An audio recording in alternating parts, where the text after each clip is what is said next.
a lack of purpose.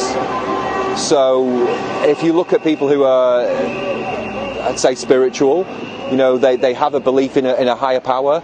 They have a belief in God, or whatever you want to call it, the universe or whatever, and they believe that their lives are a vehicle for something much greater. They're not feeling the same fear, and fear is obviously a tool of control and has been for centuries. So they're not afraid. They're not afraid to die. They're not afraid to fight. They're not afraid to be ridiculed by the friends. They don't want to fit in. They've got an internal security.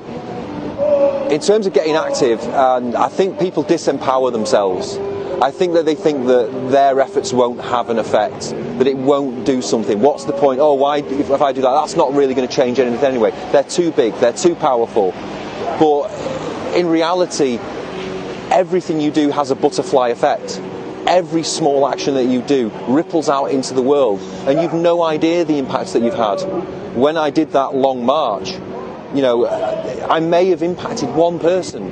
I did actually meet a guy along the way in a churchyard, and we were chatting, and he felt stuck for several months in his life, and we talked for a couple of hours, and we really had this deep conversation, and he felt, I know what I have to do now. I don't know what he's gone and done. I have no idea what he's gone and done. So if you start with the belief that everything you do has a massive impact, and that every small action that you do will influence others, that can be inspiration to go out and actually do the first step. Get on a roundabout, get a board, hold it, even if it's on your own. Because there might be one guy who's driving past who's felt all alone. And as he's felt alone, you've reassured him, actually, there are people out there. He might get out there and then become like a crux of the movement. You don't know that. So always sort of act as if it's having a big impact.